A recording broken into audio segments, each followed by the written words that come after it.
Based on the reading from Jesus Calling, marvel at the beauty of a life intertwined with my presence. Rejoice as we journey together in intimate communion. Take these few minutes to leave your day behind. Come to your center.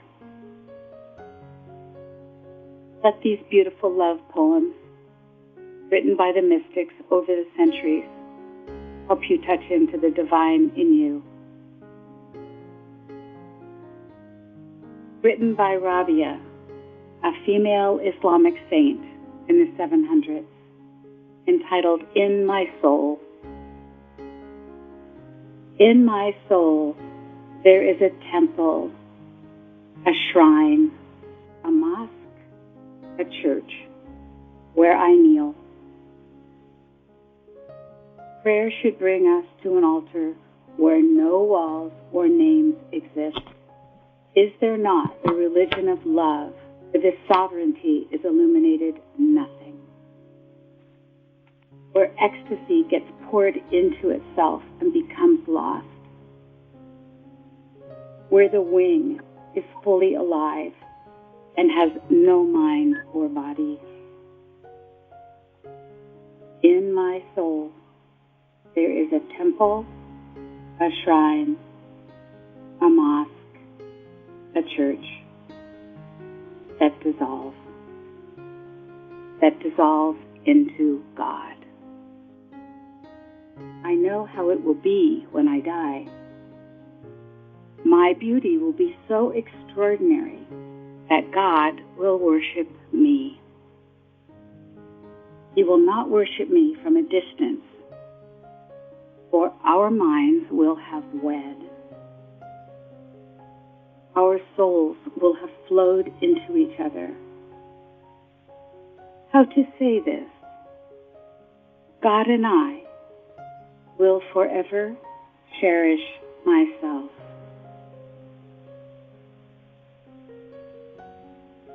Written by beloved Francis of Assisi.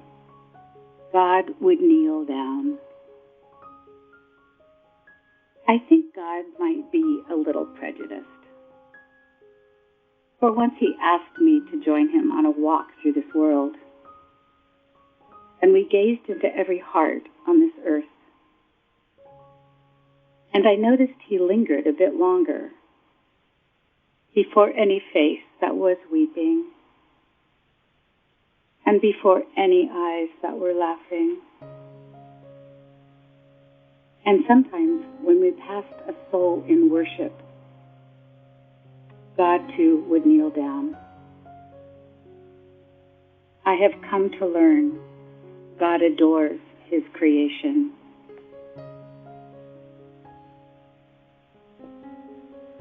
The sacraments. I once spoke to my friend, an old squirrel, about the sacraments. He got so excited. And he ran into a hollow in his tree and came back holding some acorns, an owl feather, and a ribbon he had found. And I just smiled and said, "Yes, dear, you understand.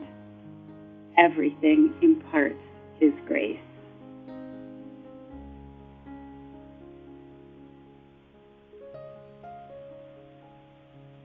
And here a poem from Rumi, The Silkworm.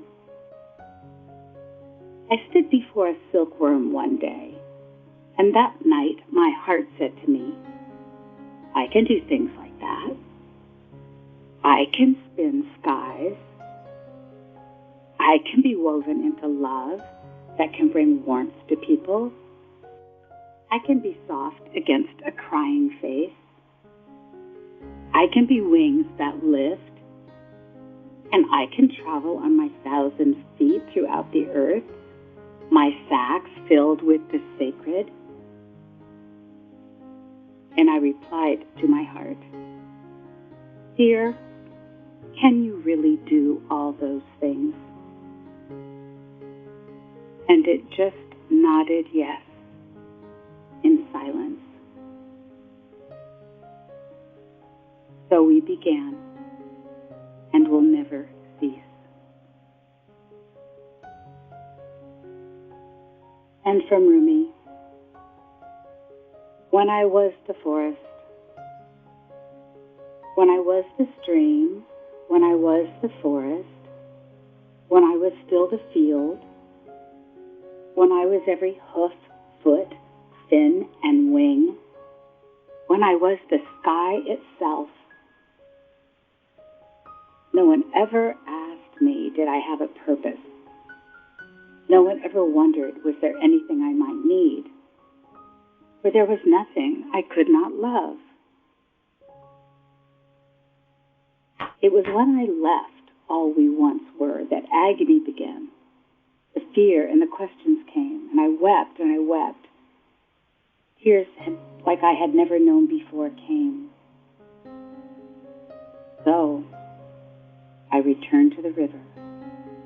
I returned to the mountains. I asked for their hand in marriage again. I begged, and I begged to wed every object and creature.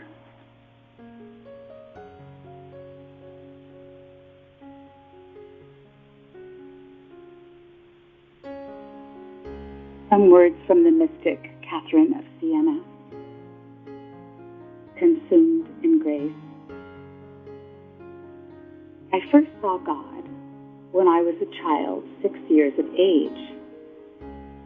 The cheeks of the sun were pale before him, and the earth acted as a shy girl like me. Divine light entered my heart from his love that did never fully wane. So indeed, dear, I can understand how a person's faith can at times flicker. For what is the mind to do with something that becomes the mind's ruin? A God that consumes us in his grace. I have seen what you want. It is there. A beloved of infinite tenderness.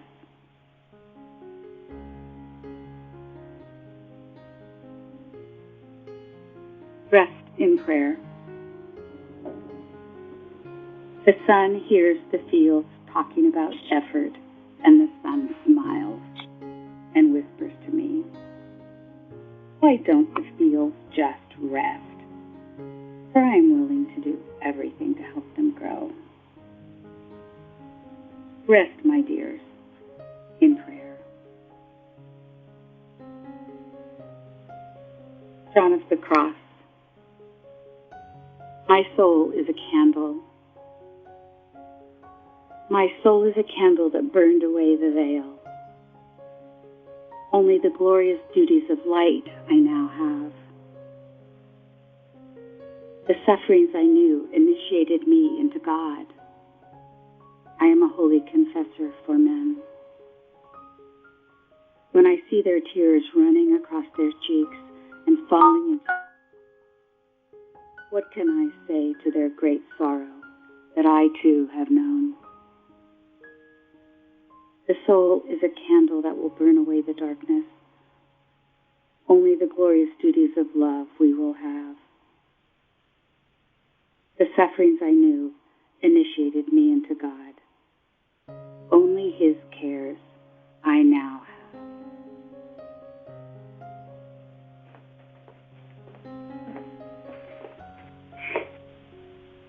And now our last prayer, taken from the Tibetan Book of the Dead.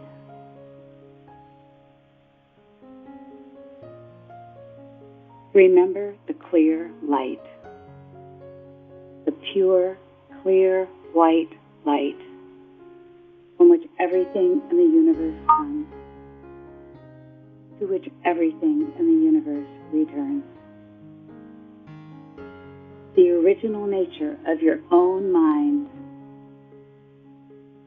the natural state of the universe, unmanifest. Let go into the clear light. Trust it. Merge with it.